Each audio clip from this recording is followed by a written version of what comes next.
Assalamualaikum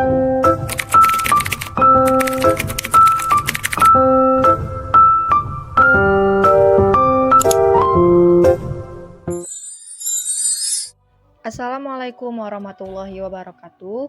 Kami dari kelompok 12 yang beranggotakan 2 orang, yaitu saya sendiri, Tika Fadila dengan NIM 20140400033, dengan rekan saya yaitu Nila Permatasari dengan NIM 20140400041. Video ini dibuat untuk menyelesaikan tugas kelompok dari mata kuliah Psikologi Pendidikan dengan dosen pengampu Ibu Astri Atuzeki MPD.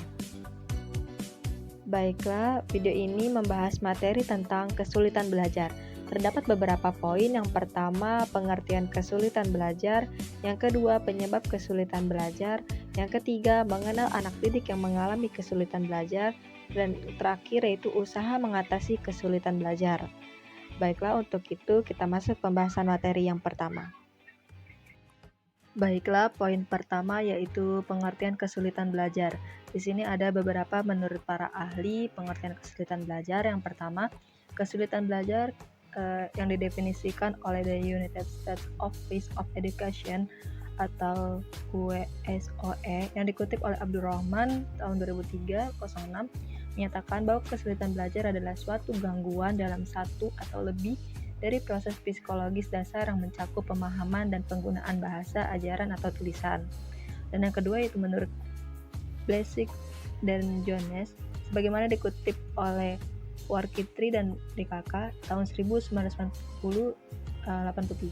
mengatakan bahwa kesulitan belajar adalah terdapatnya suatu jarak antara prestasi akademik yang diharapkan dengan prestasi akademik yang diperoleh. Jadi mereka selanjutnya menyatakan bahwa individu yang mengalami kesulitan belajar adalah individu yang normal intelijensinya tetapi menunjukkan satu atau beberapa kekurangan yang penting dalam proses belajar, baik persepsi, ingatan, perhatian, ataupun fungsi motoriknya. Yang ketiga yaitu menurut Siti Mardianti DKK tahun 1994 dalam Anissa tahun 2011 menganggap kesulitan belajar sebagai suatu kondisi dalam proses belajar yang ditandai oleh adanya hambatan tertentu untuk mencapai hasil belajar. Jadi hambatan tersebut mungkin didasari atau tidak didasari oleh yang bersangkutan, mungkin bersifat psikologis, sosiologis, ataupun fisiologis dalam proses belajarnya. Maka dapat dipahami bahwa kesulitan belajar adalah suatu keadaan dalam proses belajar mengajar di mana anak didik tidak dapat belajar sebagaimana mestinya. Kesulitan belajar pada dasarnya adalah suatu gejala yang nampak dalam berbagai manifestasi tingkah laku, baik secara langsung maupun tidak langsung. Nah, dan pada dasarnya, kesulitan belajar tidak hanya dialami oleh siswa yang berkemampuan rendah saja, tetapi juga dialami oleh siswa berkemampuan tinggi. Selain itu, kesulitan belajar juga dapat dialami oleh siswa yang berkemampuan rata-rata atau normal disebabkan oleh faktor-faktor tertentu yang menghambat tercapainya kinerja akademik sesuai dengan harapan. Baiklah, kita masuk ke poin kedua yaitu penyebab kesulitan belajar. Nah, di mana menurut Slameto tahun 2003 halaman 54, faktor-faktor yang mempengaruhi kesulitan belajar ada dua, yaitu faktor internal dan faktor eksternal. Nah, untuk yang pertama kita bahas faktor internal terlebih dahulu. Di mana faktor internal ialah faktor yang ada di dalam individu yang sedang belajar. Nah, di mana dalam membicarakan faktor internal ini akan dibahas menjadi 3 faktor, yaitu faktor fisiologis, faktor psikologis, dan faktor intelektual. Nah, pada bagian A, faktor fisiologis, di mana menurut Sadik tahun 2007 menjelaskan bahwa faktor fisiologis berkaitan dengan fungsionalisasi tubuh, misalnya kemampuan koordinasi tubuh, ketahanan tubuh, kesehatan, dan fungsionalisasi anggota gerak tubuh.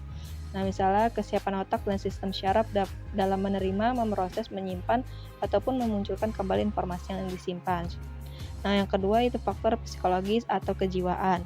Faktor kejiwaan berkaitan dengan emosionalisasi siswa. Siswa kurang mampu untuk mengontrol kondisi emosinya sehingga berpengaruh terhadap kinerjanya. Ketika kondisi emosional atau kejiwaan siswa mengalami masa labil, kecenderungan siswa akan bertindak gegabah, ceroboh, acuh, dan cenderung mudah terpancing untuk marah. Nah, dan ada pun yang termasuk faktor-faktor psikologis yang mempengaruhi proses belajar antara lain adalah yang pertama itu perhatian.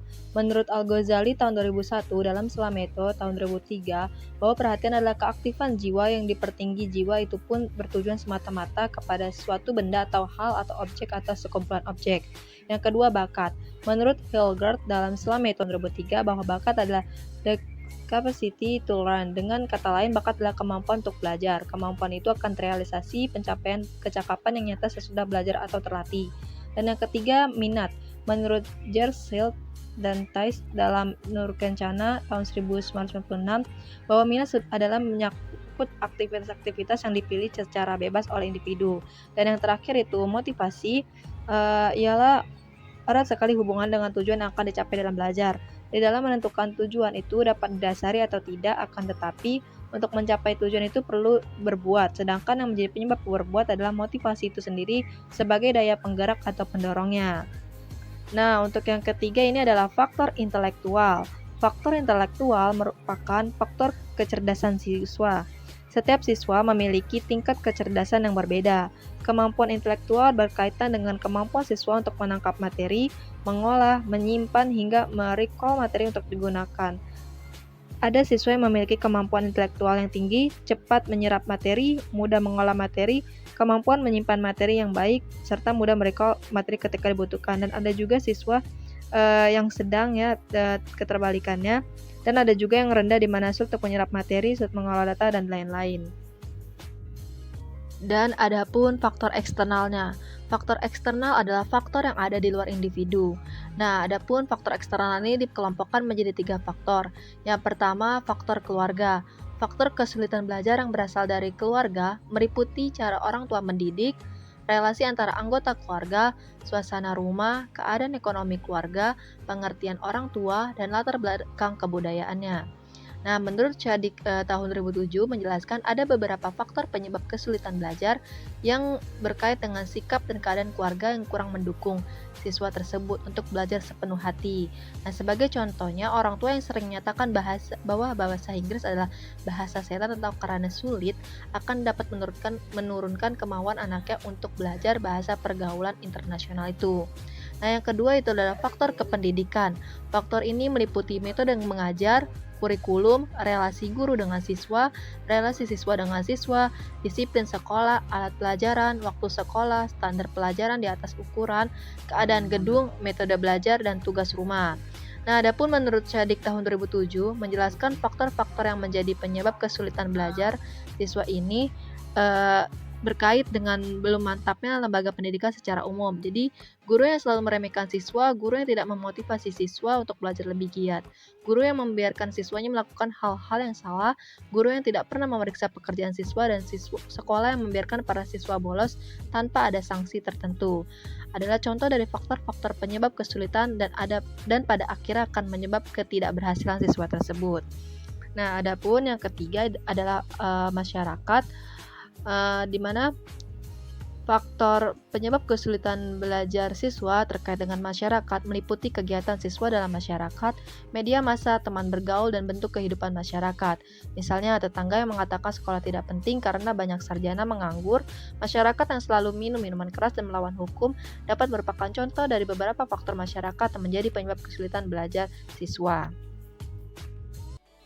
Nah, dan untuk selanjutnya, untuk pembahasan poin ketiga dan keempat, teman-teman bisa melihat video pembahasan dari rekan saya, Yala Nila Permatasari.